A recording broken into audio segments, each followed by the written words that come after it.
Crypto leverage hits record high in Q3 as DeFi dominance reshapes market structure. Galaxy. On-chain lending drove crypto-collateralized debt to a new peak in last quarter, but the leverage underpinning the market is now better collateralized than during the previous cycle. Crypto-collateralized borrowing surged to a record $73.6 billion in the third quarter, marking the sector's most levered quarter on record. Yet the composition of that leverage looks significantly healthier than during the 2021-22 cycle. According to Galaxy Research, the sharp rise was driven overwhelmingly by on-chain lending, which now represents 66.9% of all crypto-collateralized debt, up from 48.6% at the previous peak 4 years ago. DeFi lending alone jumped 55% to an all-time high of $41 billion, supported by points-driven user incentives and improved collateral types such as Pendle Principal Tokens. Centralized lenders also saw a rebound as borrows grew 37% to $24.4 billion. Though the market remains a third smaller than its 2022 peak, survivors of the last cycle have largely abandoned uncollateralized lending, turning toward full collateral models as they seek institutional capital or public listings.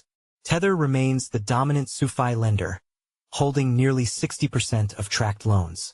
The quarter also saw a decisive shift within DeFi itself, with lending apps now capturing more than 80% of the on-chain market, and CDP-backed stablecoins shrinking to 16%.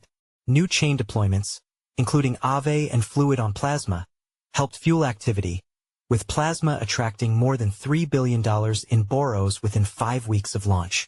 It's worth noting that shortly after the end of Q3, a leverage-induced wipeout occurred resulting in more than $19 billion worth of liquidations, the largest single-day cascade in crypto futures history. Still, Galaxy's report claims the liquidation event did not reflect systemic credit weakness. Most positions were mechanically de-risked as exchanges' auto-deleveraging systems kicked in. Meanwhile, corporate digital asset treasury, DAT strategies continue to rely on leverage, with more than $12 billion in outstanding debt tied to crypto acquiring firms. Total industry debt, including DAT issuance, hit a record $86.3 billion. The data suggests crypto leverage is rising again, but on firmer, more transparent footing, with collateralized structures replacing the opaque, unbacked credit that fueled the last boom and bust cycle.